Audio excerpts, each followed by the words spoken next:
Muy bien, hola, muy buenos días, tardes, noches, dependiendo de dónde se encuentren cada uno de ustedes.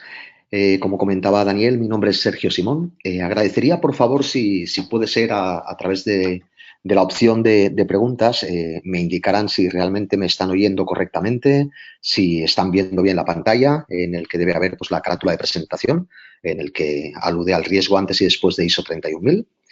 En el momento en que me confirmen que realmente sí, perfecto. Ahí ya me están contestando. Muy agradecido a las personas que lo han introducido. Vamos a hacer una webinar seminario, porque es también un seminario, no es una simple presentación dentro del curso, sobre lo que es la consideración de riesgo antes y después de ISO 31000, porque así lo entendemos. Ha habido un antes y un después, y esto está generando muchísima confusión en el mundo de la gerencia, de la administración y de la gestión del riesgo en general. Entonces, entendemos que cualquier persona que quiera introducirse o que quiera hacer un máster, una especialidad en gestión de riesgos, debería tener en cuenta este hecho, que nos encontramos en un momento de cambio de paradigma, como suele decirse.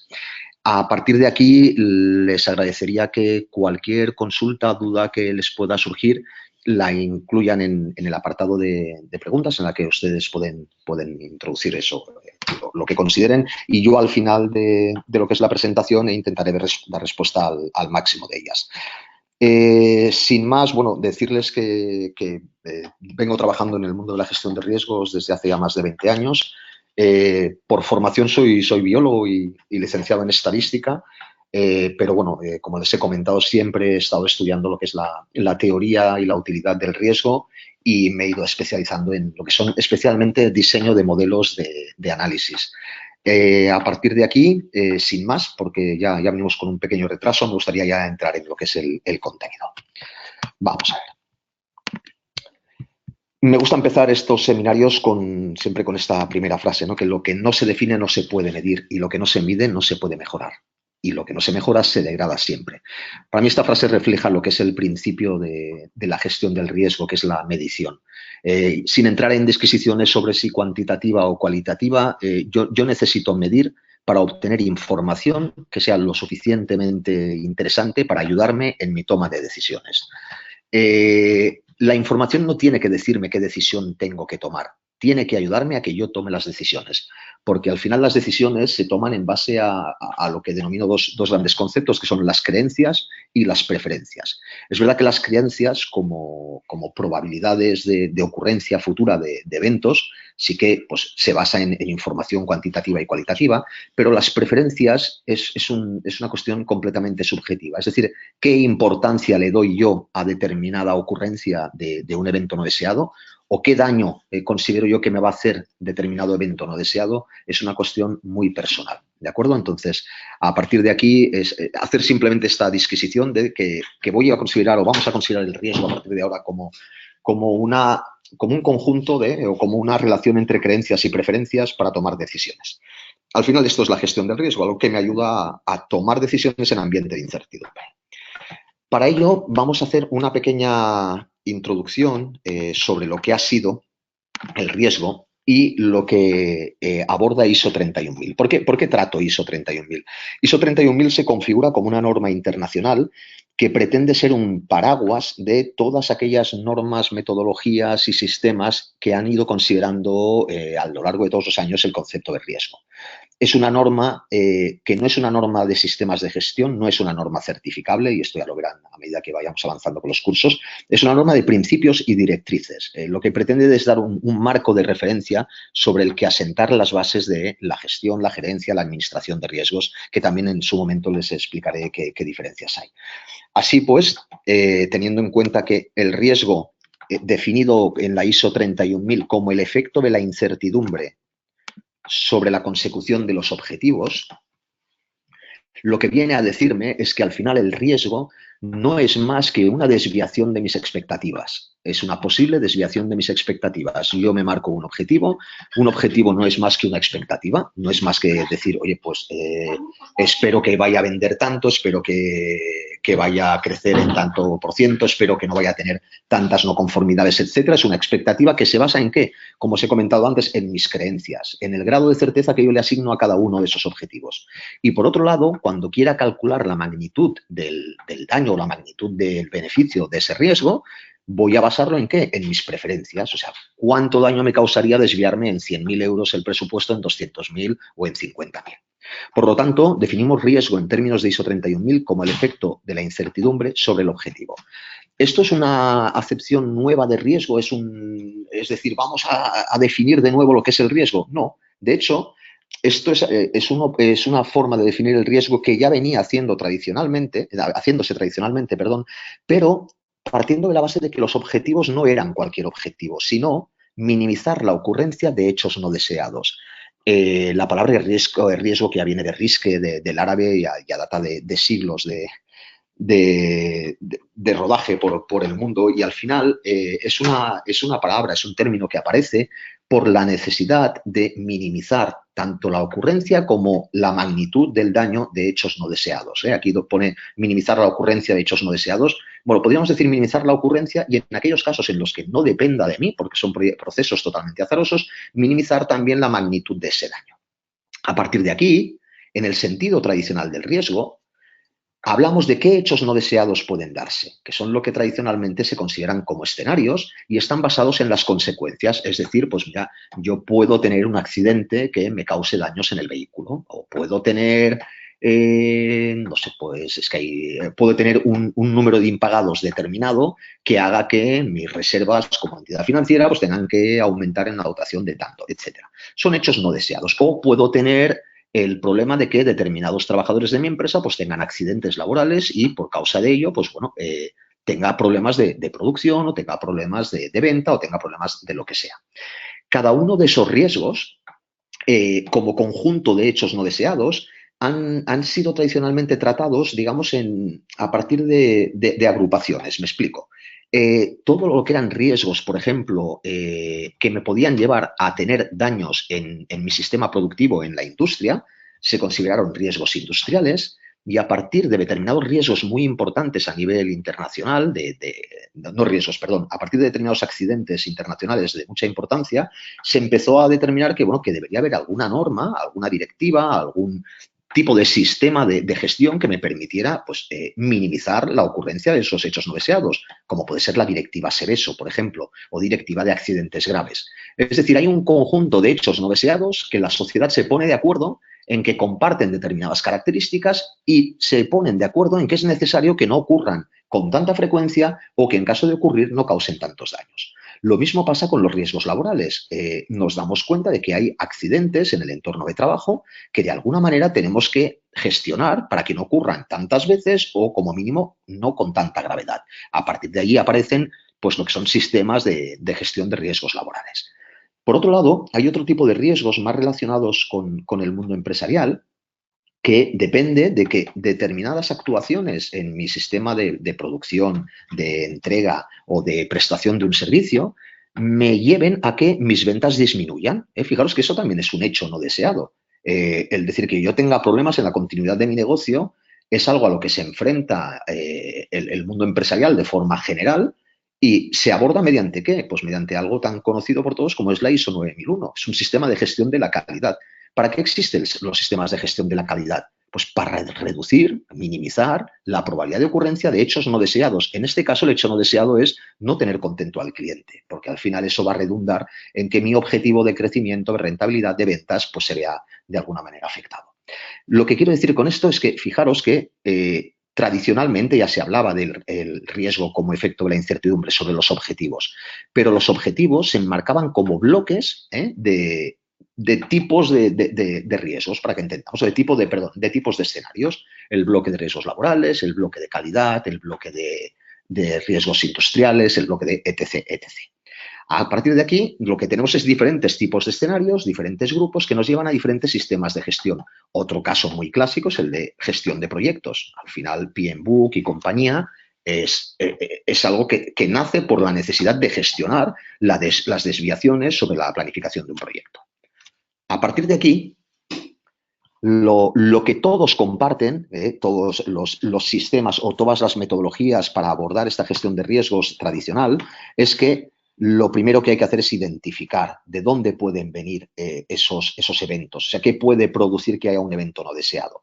¿Qué tiene la potencialidad de generar esos escenarios? Pues son las fuentes de peligro. Si yo no tengo un tanque de combustible en mi industria, pues no puede explotar ningún tanque de combustible. La fuente de peligro es ese tanque, es un objeto, es una circunstancia que mediante la activación por parte de un suceso, que ya explicaremos cómo sucede, puede provocar daños o impactos no deseados.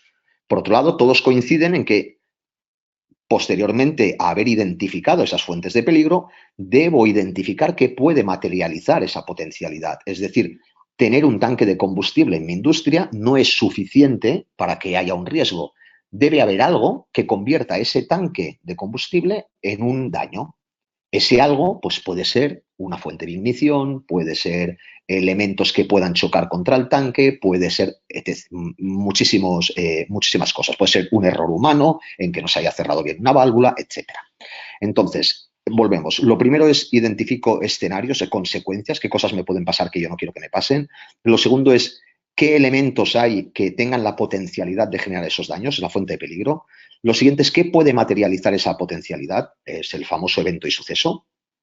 Lo siguiente es qué grado de certeza tengo yo de que se vaya a producir esto. O sea, yo tengo un tanque, sé que si hay un accidente o hay un error humano, ese tanque puede verter ese combustible al medio.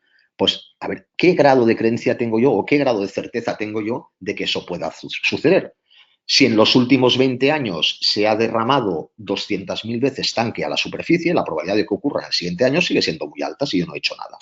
Mi creencia en qué se basa tradicionalmente en riesgos históricos, ¿de acuerdo? En datos históricos. Pero ya os explicaré que no siempre es así, porque lo que tenemos que abordar es el futuro de determinados objetivos sobre los que no hemos tenido ningún histórico. Ese es el gran qué, ¿no? De cómo entrar en la cuantificación de nuevos riesgos. Y finalmente, explicar que el riesgo, ¿cómo va a definirse en estos términos? Pues como un listado de escenarios en los que hay una combinación de probabilidad y consecuencias. Como he dicho, la probabilidad la voy a basar en mis creencias, en el grado de certeza que le asigno, y las consecuencias las voy a basar en mis preferencias, es en la cantidad de daño que me puede hacer a mí que se dé ese escenario. Bien, a partir de aquí, lo que tenemos es la nueva acepción de riesgo. Es decir, bueno, vamos a llevarlo esto a un plano general, a ISO 31000. Lo mismo, el esquema de ISO 31000 es qué puede pasar. ¿Cómo pueden verse afectados mis objetivos? Pensar que ahora aquí ISO 31000 ya no habla de que me hables de fuentes de peligro como elementos que pueden causar un daño. Me habla de elementos de mi organización que puedan hacer que mis objetivos se desvíen de lo que yo tenía esperado. Puede ser que se desvíen a la baja o puede ser que se desvíen a la alta. Es por eso que ISO 31000 introduce el concepto de riesgos positivos, riesgos negativos. Es decir, el riesgo ya no es solo el efecto de la incertidumbre sobre la ocurrencia de hechos no deseados, también lo es sobre potencialidades que pueden hacer mejorar mis expectativas. Lo siguiente es de qué depende que pase, de qué depende que pasen esos o que sucedan esos escenarios. Es lo que ISO 31000 habla de fuentes también de sucesos, pero nosotros vamos a trabajar durante todo este máster como variables y factores, que ahora desarrollaré un poco más. Siguiente, ¿qué control tengo yo sobre esas variables y factores? El azar y la probabilidad, que ahora os explicaré también, que de eso va el seminario este. Y finalmente, ¿qué efecto tendrá sobre mis objetivos? ¿Qué puede pasar? ¿Con qué frecuencia o qué grado de certeza tengo de que pase eso? Y en caso de que pase, ¿qué consecuencias va a tener? O sea, ¿qué grado de desviación espero yo sobre mis objetivos, tanto en positivo como en negativo? Espero que de momento se vaya fijando todo muy bien. Voy a avanzar esta parte un poco más rápidamente, pero que veréis que a lo largo de todo el máster o de la especialidad de gestión de riesgos que estáis realizando y demás, se irá trabajando sobre este tema. Muy importante, es muy posible, no, y de hecho es que va a ser así, que muchas de las clases que se den estén impartidas desde esta perspectiva de aquí. Es decir, vamos a trabajar lo que es identificación o clasificación de riesgos de tipo de compliance, por ejemplo, o riesgo legal, o lo que es riesgo o lo que es la gestión de activos, ISO 55000. Todas estas normas que vamos a trabajar y que se van a ir dando durante el curso, veréis que se trabajan en este marco de aquí. No quiere decir que estemos trabajando algo antiguo, ¿vale? Porque todo lo que se ha acumulado durante todos estos 20 años tiene un potencial brutal. Pero tenéis que entender, o se tiene que entender, que esto, toda esta fase de aquí, es lo que tradicionalmente se han tratado como objetivos en el término de no ocurrencia de hechos no deseados o, en caso de ocurrencia, mínimo impacto posible. ¿De acuerdo? En el bloque en el que ya intervengo más yo como profesor, lo que hago es irme ya a la parte más de, hoy veréis cómo lo introduzco, pero irme a la parte más de cómo traslado estos pequeños bloques que se han trabajado de forma muy intensa y de forma muy elaborada para cada uno de los grupos de riesgo, pues cómo integrarlo en una gestión global de la empresa. ¿A partir de qué? De los principios y directrices de ISO 31000. Dicho esto, ISO 31000 se establece con los puntos que veréis aquí ahora a la derecha. Lo primero que te determina es que establezcas un contexto. En este caso es, bueno, ¿qué objetivos me he fijado? Esto es lo que me tengo que preguntar. Si quiero empezar a gestionar riesgo. ¿Qué puede pasar? Son los escenarios. También es el establecimiento del contexto. ¿De qué depende que pase? Aquí ya vamos a empezar, el qué puede y de qué depende a la apreciación del riesgo, como lo define ISO 31000. Aquí ya estamos hablando de un vocabulario propio de la norma, que luego veréis que entre identificación y clasificación hay diferencias, entre apreciación y evaluación hay diferencias. Yo ahora os pongo las que la norma textualmente indica, pero al final lo que me gustaría que quedara de este seminario es que, bueno, hay un cambio de paradigma en el sentido de que se han creado unos principios y directrices a partir de todos los riesgos que se han ido gestionando tradicionalmente. ¿De qué depende que pase? Las variables y factores. ¿Qué control tengo yo sobre esas variables y esos factores? El concepto de azar y probabilidad.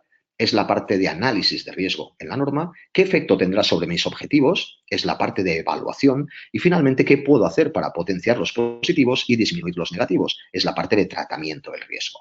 Para esto, ISO 31000 habla de un seguimiento, una revisión y una comunicación y consulta. ¿Para qué? Para obtener información y para obtener retroalimentación. Seguimos. Vamos a aprovechar también este seminario, esta entrada, para que a partir de lo que hablemos hoy, en las clases que vayan desarrollando, aparte de trabajarlas en el sentido en la que cada profesor la va a dar y que cada profesor es especialista y ha trabajado en ese riesgo, me gustaría que a la vez ustedes empezaran ya a darle la visión de ISO 31000, a no pensar solo en lo que se ha gestionado tradicionalmente, que es imprescindible que lo conozcamos, insisto, pero sino que le empecemos a dar un enfoque de pensamiento basado en riesgo, tal como se define en ISO 31000. Si alguno de ustedes ya están, pues bueno, están trabajando en ello, sabrán, por ejemplo, que tanto ISO 9001 de calidad como ISO 14001 de sistemas de gestión de medio ambiente, en su versión del 2015, la nueva versión de la norma ya contempla que se considere el pensamiento basado en riesgo. ¿Eso quiere decir que antes no se consideraban los riesgos en calidad y medio ambiente? Sí, como he dicho al principio, se habían creado para eso. Lo que pide ahora la norma es que se aplique el pensamiento basado en riesgo, que no es lo mismo que la gestión del riesgo tradicional. Si esto todavía no queda muy claro, piensen que es la primera pildorita. Daremos más de ellas a lo largo de los cursos que ustedes desarrollen. Si están interesados en que se desarrolle alguno de los puntos que trataremos ahora con más detalle, indíquenlo, por favor, a la escuela y miraremos cómo les podemos ayudar. Y a partir de aquí, pues seguimos con lo que estamos. ¿Qué tres elementos conforman la incertidumbre? Es importante que si vamos a hablar del efecto de la incertidumbre sobre los objetivos, no nos quedemos con el concepto tradicional de que riesgo es probabilidad por consecuencias. Eso está muy bien cuando yo tengo muchos datos históricos y puedo saber las consecuencias en términos económicos o en términos de daños físicos en unidades pues, perfectamente medibles. Pero como veremos, y como ya deben saber ustedes, en la mayoría de los riesgos de la gestión empresarial no hay suficientes datos históricos con la suficiente cantidad y calidad y no siempre es perfectamente cuantificable y monetizable la consecuencia. Entonces, a partir de aquí me gustaría introducirles un concepto que es el de incertidumbre a partir del siguiente ejemplo. Imagínense ustedes una cajita con una serie de moléculas, pero que está a una temperatura tan baja que las moléculas están en reposo total. Como sabrán, las moléculas solo se mueven ante aumento de temperatura. Con una temperatura muy baja, las moléculas están quietas. A medida que sube la temperatura, las moléculas se van moviendo más. A lo largo del tiempo, si esta caja yo la mirara dentro de una hora, si no ha cambiado nada, perdón, Si no ha cambiado la temperatura, la molécula negra seguirá estando donde estaba. Por lo tanto, mi nivel de predicción sobre dónde va a estar la molécula dentro de una hora, si no ha cambiado nada, es un nivel de predicción altísimo, muy bueno. Esto es un sistema robusto. Yo sé perfectamente que esta molécula estará aquí dentro de una hora, si no cambian estas condiciones, insisto. En el otro extremo, tenemos la misma caja, pero con una alta temperatura. La alta temperatura hace que las moléculas se muevan a altísimas velocidades y choquen unas con otras, desviando cada una pues, la trayectoria de la otra y a la vez la trayectoria de la siguiente. Con lo que en un tiempo determinado yo no tengo certeza de dónde se va a encontrar esa molécula que yo inicialmente tenía identificada, dónde se había posicionado. ¿Quiere decir esto que es imposible? A ver, físicamente no hay nada imposible, pero no tengo ni las técnicas de cálculo ni de medición para poder determinar a la suficiente velocidad en qué posición exacta se encontrará una molécula determinada. ¿De acuerdo? A estos sistemas se los llaman sistemas caóticos. Fíjense que en el sistema robusto yo tengo una certeza absoluta sobre el sistema en el estado T1 y en el sistema caótico yo tengo una certeza cero, o sea, puede ser cualquier cosa. Muy bien. Tanto en los sistemas robustos como en los sistemas caóticos no hay incertidumbre. Muchos de ustedes me preguntarán, hombre, sí, en el sistema caótico hay incertidumbre, porque yo no sé. No hay incertidumbre en el sentido en que no es que no sepa, es que no puedo saber. ¿De acuerdo? Yo no puedo influir de ninguna manera sobre el sistema para saber. La incertidumbre nosotros la vamos a trabajar a partir de tres elementos. ¿Cuántos resultados posibles puedo esperar? Fíjense que en este caso los resultados posibles que puedo esperar al cambio de un paso de tiempo es 1. En este tiempo los resultados posibles son infinitos, ¿de acuerdo? Variabilidad 0, variabilidad infinita. Tanto en variabilidad 0 como variabilidad infinita, la incertidumbre no tiene sentido. Esto es incertidumbre pura, es régimen de sistema caótico, como están viendo ustedes. Lo siguiente es de cuántas cosas depende que se dé un resultado u otro. Aquí hablamos de la complejidad del sistema. ¿Aquí de qué depende que esta molécula esté aquí o esté aquí al lado? Solo depende de que no se mueva la temperatura, de nada más. Por lo tanto, es un sistema relativamente poco complejo, por no decir totalmente simple. Ahora, ¿de cuántas cosas depende que esta molécula se encuentre aquí o aquí? Depende de la posición, velocidad y dirección de todas y cada una de las otras moléculas. Por lo tanto, es un sistema extremadamente complejo. Normalmente lo caótico va ligado a cantidad de variables que yo no puedo controlar. Y finalmente, es de estas cosas de las que depende. Es decir, depende de la posición, de la velocidad de cada una de las otras moléculas, de la posición inicial de la que yo quiero tal, sobre cuántas de esas variables tengo yo control. Si yo pudiera tener control sobre la posición de todas, pues ya no estaríamos hablando de un sistema caótico. Estaríamos hablando de que, bueno, ya puedo yo controlar parte de este sistema. A esto es a lo que llamamos azar. Por lo tanto, insisto, y ahora, aunque parezca esto un tema muy físico y muy raro, lo veréis con ejemplos, lo veremos con ejemplos más terrenales y más sencillos. Lo que vengo a decir al final es que el riesgo se mueve, o la incertidumbre, en este caso el efecto de la incertidumbre sobre los objetivos, se mueve en el plano de lo que está a medio camino entre lo robusto y lo caótico. Lo que es completamente azaroso, no tiene sentido abordarlo en términos de probabilidad. Al final no hace falta que me complique mucho la vida. Yo el problema lo tengo aquí, ¿de acuerdo? Y lo veremos ahora con unos ejemplos un pelín más prácticos. Imaginemos, y os pongo ahora, o ponemos este ejemplo personal sobre yo como profesor en una de las clases. Yo tengo un objetivo que es que mis alumnos adquieran conocimientos nuevos y de utilidad. Es un objetivo que lo he definido de esta manera, pero se podría haber definido de cualquier otra. Tengo otro objetivo que podría ser que mis alumnos califiquen mi trabajo con una nota media superior a 4. Imaginemos que me pueden evaluar mi desarrollo a lo largo del curso, mis competencias de 0 a 5. Bien, vamos a ver cómo la incertidumbre puede afectar en este caso a mis objetivos. Lo primero que voy a hacer es variabilidad, es de cuántos resultados posibles puedo esperar. En este caso, ¿de cuántos casos posibles? Bueno, que mis alumnos adquieran conocimientos nuevos y de utilidad en el tiempo de que se dispone es un problema, es un objetivo con relativa poca variabilidad, es decir, o los adquieren o no los adquieren. No es aquello de, bueno, sí podría decir, los adquieren medianamente, pero bueno, realmente son problemas de sí, no. En el caso de que mis alumnos califiquen mi trabajo con una nota media superior a 4, puedo decir también que es un problema de sí, no. Es decir, mi objetivo es que me califique con más de 4 o en el caso de menos de 4 no haberlo cumplido, pero también tengo más resultados posibles, porque puede ser que me califiquen con 4, con 4,1, con 4,2. Lo que vengo a decir, y esto se explicará con más detalle, es que la forma en la que yo defino mi objetivo condiciona la variabilidad que yo le asignaré a dicho objetivo. ¿De acuerdo?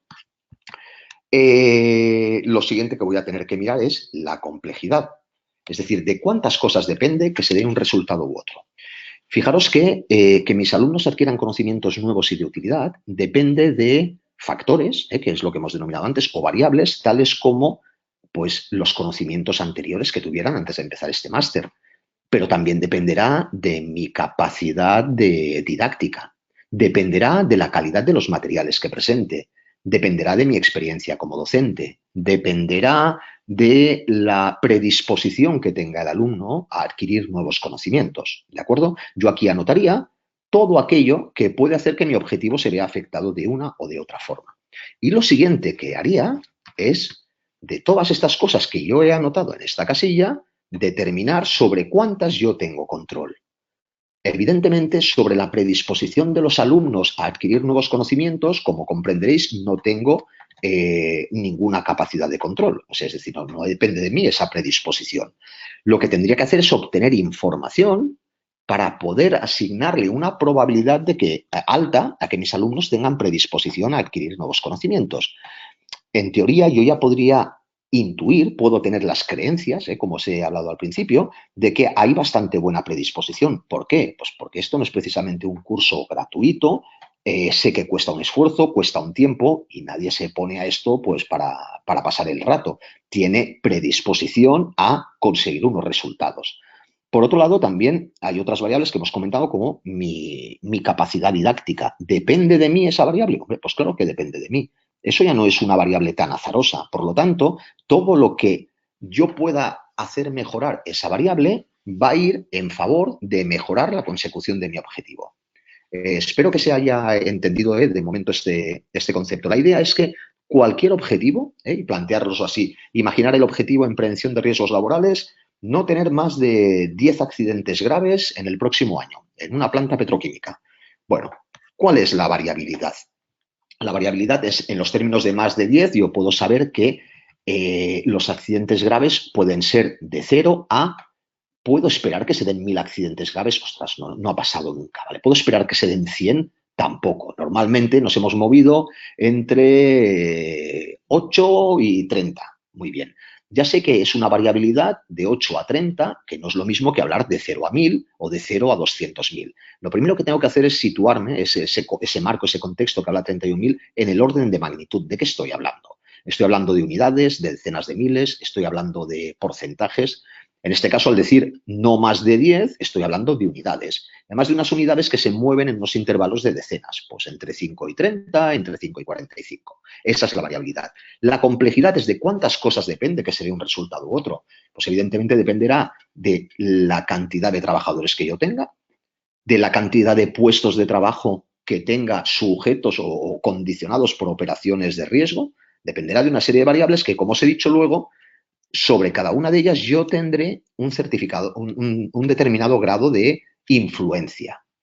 La gestión de riesgos al final es determinar variabilidad, cantidad de variables que afectan y capacidad de control que tengo yo sobre cada una de esas variables. Entonces ahora, claro, muy bonito todo, pero ¿cómo llevamos esto a la práctica? Aquí os lo voy a explicar de forma muy genérica y pensad, estamos llegando ya casi a... mi idea sería acabar a menos 10 para tener 10 minutitos para preguntas. Como he comentado antes, vais a estar trabajando diferentes módulos, cursos, clases relacionadas con lo que ha sido la consideración tradicional de la gestión de riesgo. Al final, todos estos sistemas de gestión o todas estas aproximaciones, me he olvidado hablar antes, por ejemplo, de los riesgos financieros. Lo que es COSO también no deja de ser un sistema de gestión de riesgos destinado a riesgo más de carácter financiero, más de carácter de probabilidad de impago, etcétera, o solvencia en el caso de Basilea, etcétera. Al final no dejan de ser más que variables que condicionan el resultado de un proceso. Un proceso, como sabréis, si no lo adelantamos ya aquí, es un conjunto de tareas, es una caja negra en la que a partir de unas entradas yo obtengo unas salidas. ¿De acuerdo? Entran cosas y salen cosas.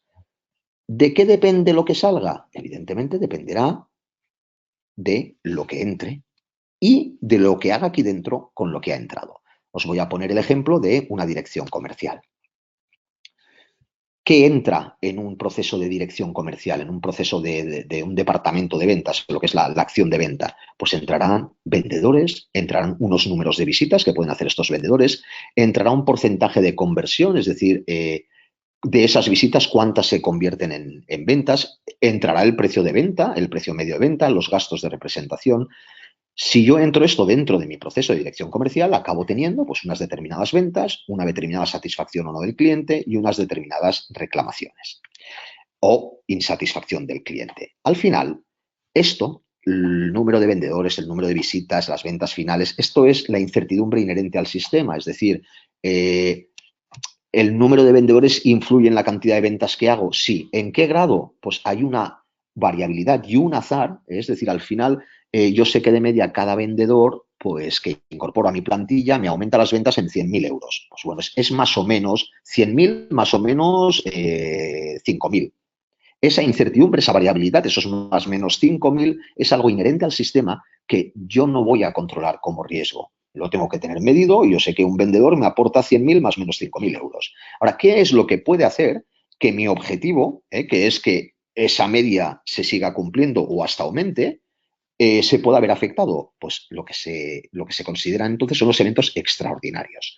¿Qué eventos extraordinarios puedo tener yo? Por ejemplo, aquí indico probabilidad de ocurrencia. Uno de los eventos no deseados que puedo tener es que mi mejor vendedor, imaginemos que tengo un equipo de ventas de 5 personas, mi mejor vendedor, que lleva el 50% del volumen de ventas de mi compañía, se ponga de baja 6 meses. Eso es una variable que no es inherente al sistema. Es una variable que voy a considerar como un evento extraordinario. A partir de aquí, ¿qué hemos dicho que hacemos con estos factores de variabilidad o estos factores de influencia? Calcular la probabilidad de ocurrencia. ¿Y qué es la probabilidad de ocurrencia? Es ponerle número a mis creencias. ¿Qué grado de certeza tengo yo de que mi mejor vendedor pueda llegar a ponerse o no de baja? Una vez yo he determinado este grado de certeza, lo siguiente que tengo que determinar es cuál es la consecuencia, o sea, qué impacto tendría sobre mi cuenta de resultados que mi vendedor se pusiera o no de baja esos 6 meses. Fijaros que es un evento que tiene incidencia sobre un objetivo, que tiene una variabilidad, es decir, se pone o no se pone, que tiene una complejidad, dependerá de qué, a su vez, dependerá de que ese vendedor pues tenga determinado estilo de vida. Si es un vendedor que cada día, después de trabajar, hace un partido de fútbol sala, la probabilidad de ocurrencia que yo le puedo asignar a que se me ponga de baja no es el mismo que si sé que luego se va a su casa con su familia a relajarse. ¿Por qué? Pues porque en su casa es más difícil que tenga una rotura de ligamentos y que me esté 6 meses de baja. Ahora estoy hablando de cosas más detallistas, más de detalle, pero en realidad al final estamos en el mismo esquema. Las cosas pasan con una determinada probabilidad de ocurrencia que está basado en mis creencias y esas creencias se pueden alimentar de datos o no, pero son creencias y finalmente tienen unas consecuencias. El impacto que tendrá sobre las salidas es el producto de esa probabilidad por esas consecuencias. Es decir, dependiendo de la probabilidad que yo le haya asignado y del impacto que crea que vaya a tener, mis ventas, el objetivo de ventas que yo tengo, se va a ver afectado. Lo mismo podríamos decir para temas de satisfacción del cliente, de reclamaciones, etcétera, relacionadas con la dirección comercial. Como ya veremos también a lo largo del curso, la satisfacción del cliente será un agregado de incertidumbres. La incertidumbre derivada de los eventos de la dirección comercial, de los eventos de producción, de los eventos de atención postventa, etc, etc, etc. Muy bien. En esta webinar, en este seminario, esto era todo lo que quería acabar de o introducir. Puede parecer de entrada muy raro o muy complejo, pero al final, a medida que vayáis trabajando el curso, el máster, la especialidad, veréis que os movéis en este plano de aquí o en este de aquí.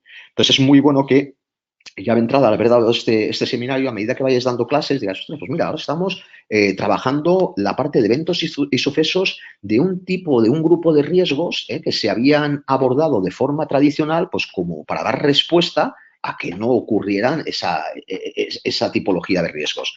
Pero luego cuando hablemos de lo que es la variabilidad y el azar, dirás, ostras, ahora ya estamos en pensamiento basado en riesgo, puro y duro, ya derivado de lo que es ISO 31000.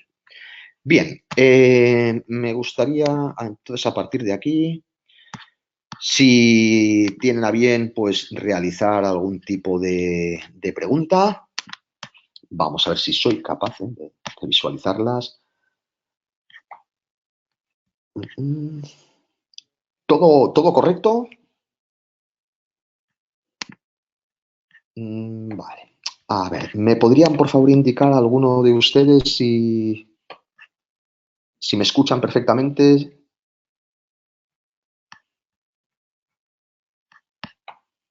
Bien, perfecto. Vamos a ver. Va, alguna pregunta que tengo por aquí. Voy a intentar hacer esto más grande. A ver, todo bien, todo correcto. Vamos a ver, por ejemplo, aquí, variable, ¿cómo se relaciona con probabilidad? Vaya, pregunta muy buena Luis, de Luis Leighton. Pregunta cómo relacionar con probabilidad lo que es la variable. A ver, una variable no es más que un conjunto de resultados, ¿de acuerdo? Que toman diferentes probabilidades. Por ejemplo, el conjunto de resultados del lanzamiento de un dado es una variable aleatoria. ¿Qué quiere decir? Que el lanzamiento de un dado puede tomar un resultado u otro, en este caso el 1, el 2, el 3, el 4, el 5 o el 6, con una determinada probabilidad. Esta variable es una variable que denominamos discreta. ¿Por qué? Porque solo puede tomar números enteros, o sea, el 1, el 2, el 3 hasta el 6, y la llamamos continua. ¿Por qué? Porque todos los resultados tienen la misma probabilidad, que es un sexto. Un sexto para el 1, el 2, el 3, etc. Hay otras variables que tendrán otra forma. ¿Por qué? Pues porque, por ejemplo, el lanzamiento de una moneda trucada, en el que tenga más peso la cara que la cruz, haría que la probabilidad de que salga a cara fuera, por ejemplo, de 0,8 y la probabilidad de que saliera cruz de 0,2. Fijaros que estaríamos igualmente hablando de una variable discreta, porque los resultados son cara-cruz, pero no podríamos hablar de una variable continua porque la probabilidad de que salga uno u otro es diferente. Por lo tanto, el relacionar una variable con la probabilidad es que la variable es el conjunto de resultados a los que les hemos asignado una probabilidad de ocurrencia a cada uno de forma independiente. Vamos a ver. Bueno, me pregunta Salvador Rosano si se recomienda alguna herramienta para el manejo cuantitativo de estos riesgos. Esto ya forma parte de una webinar que estoy preparando porque es una pregunta muy recurrente, es decir, ¿cómo voy a cuantificar los riesgos? Cuantificar los riesgos depende, como he comentado antes, de la información de la que dispongo, de la calidad de esa información y de la capacidad que yo tengo para tratar con esa información. A lo largo del curso veremos que hay diferentes herramientas y que cada una es buena en la medida en que ha sido diseñada para un tipo y cantidad de datos determinados. Las herramientas tradicionales estadísticas,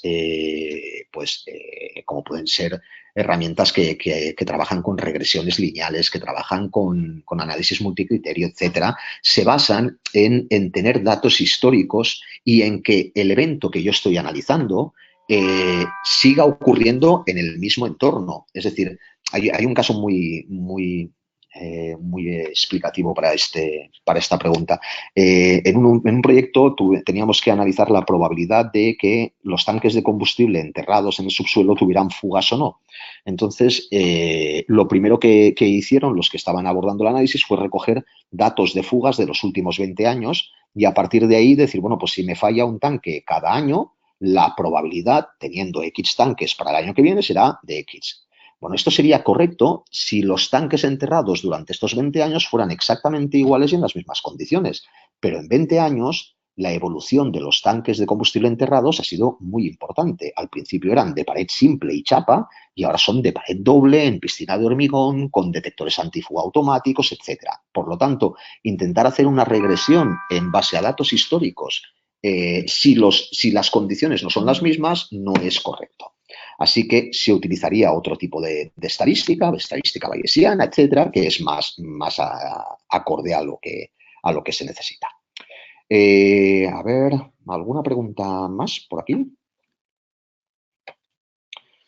Se escucha perfectamente.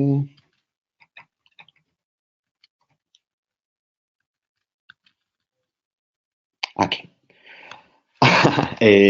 Habla Juan Camilo que es un poco complejo el tema. Bueno, realmente hemos introducido mucho concepto en muy poco tiempo. La idea básica con la que me gustaría que os quedarais, Juan Camilo, es el riesgo al final no es más que sucesos que pueden darse sobre los que nosotros no tenemos la certeza de cuándo van a ocurrir y en el caso de que ocurran, qué impacto pueden tener en nuestras expectativas o en nuestros objetivos. Entonces, tradicionalmente esto se ha abordado de una forma: cuál es la probabilidad de que se me rompa esto, cuál es la probabilidad de que tenga un accidente, cuál es la probabilidad de que se me inunde la casa o el local, cuál es la probabilidad de tal, y se multiplicaba eso por, en caso de que suceda, cuánto daño me puede hacer. Se me puede romper todo, puedo perder todos los bienes, etcétera. Cuando yo ya sabía la probabilidad y el daño que me podía ocasionar, lo siguiente que hacía era tratar ese riesgo. ¿Qué quiere decir tratar el riesgo? Pues bueno, en el caso más tradicional de gerencia de riesgos, lo que hacía es asegurar el riesgo, transferirlo.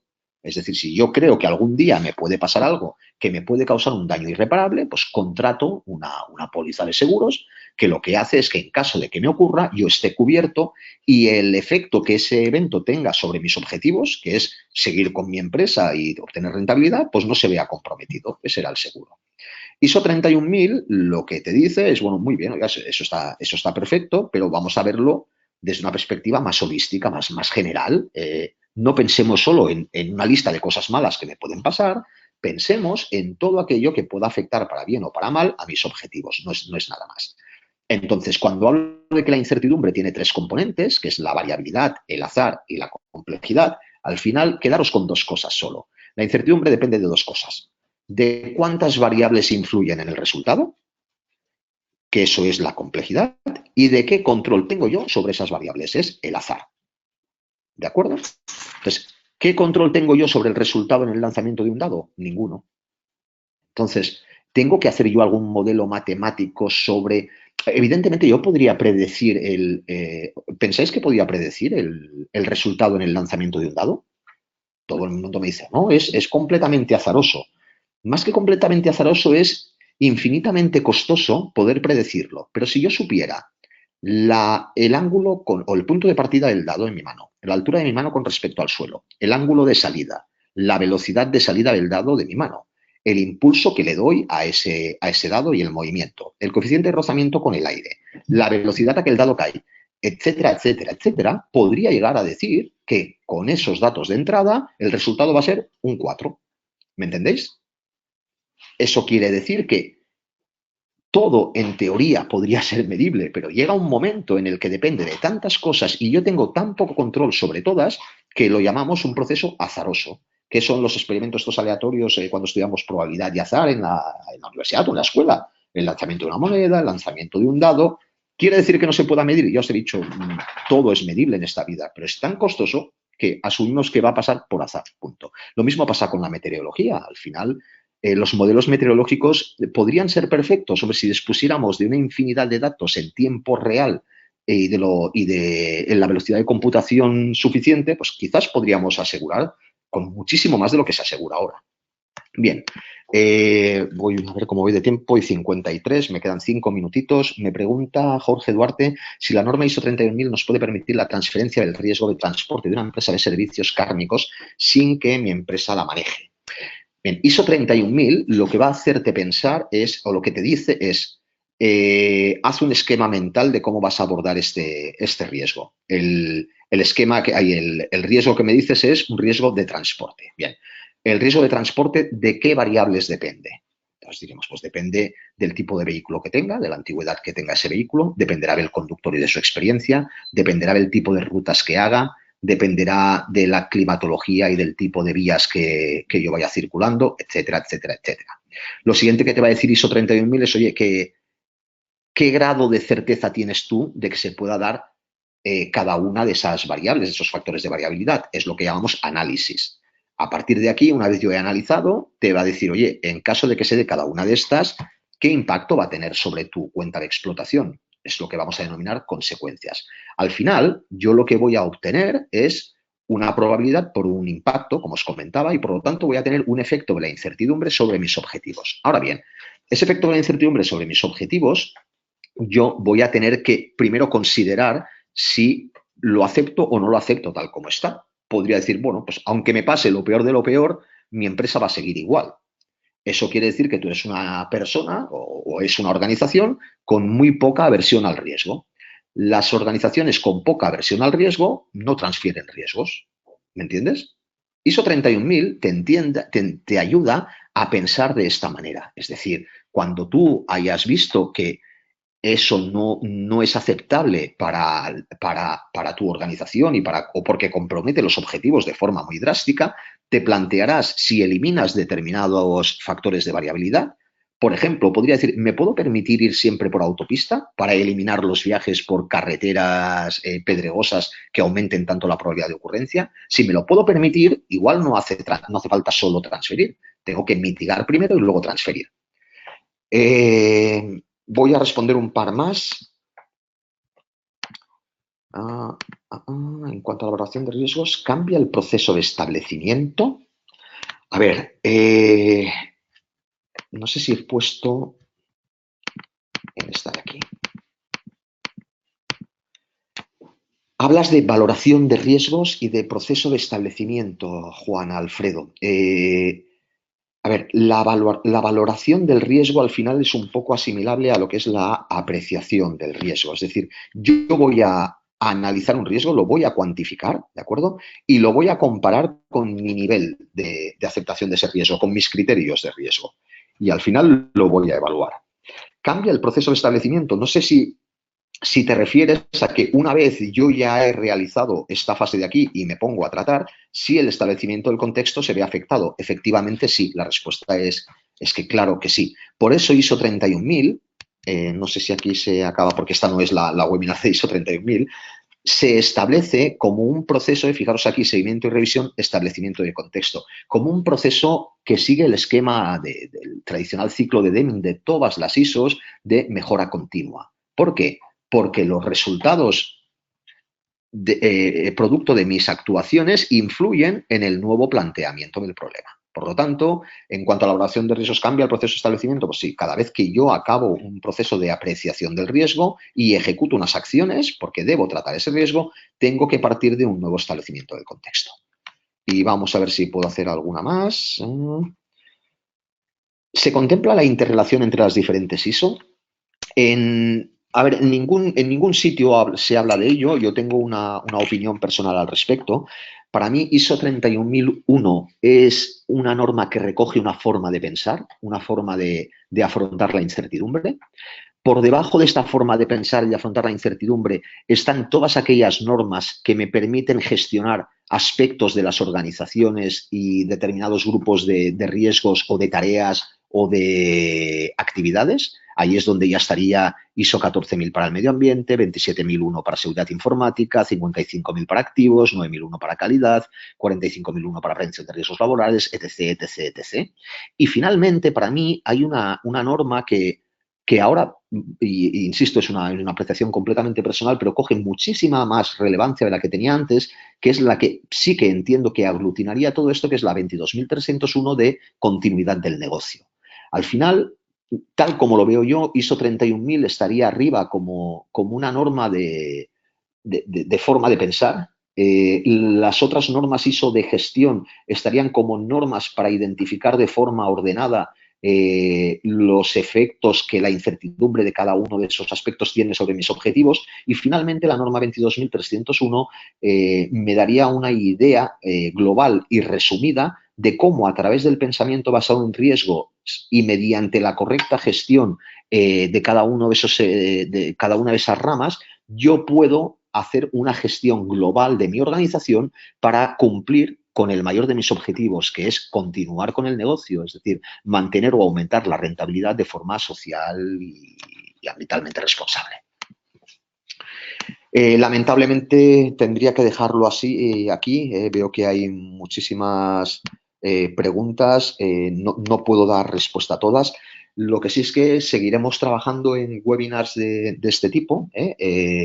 Esto ha sido una primera aproximación. Como habréis visto, se ha dado mucho contenido, mucho concepto en un espacio de tiempo muy apretado, pero con la continuidad, y que los que estén en los diferentes másters y cursos verán que desarrollaremos todos y cada uno de estos aspectos para no quedarnos con el sistema tradicional de probabilidad por consecuencia y la probabilidad me la estimas con tal fórmula. No, es algo mucho más avanzado, se podría decir, mucho más global, y ya no estamos hablando de la gestión del riesgo como un sistema de gestión, sino como una forma de pensar que podemos aplicar a cualquier parte de la organización y hasta nuestras vidas mismas. Ha sido un placer estar con todos ustedes y, bueno, hasta la próxima.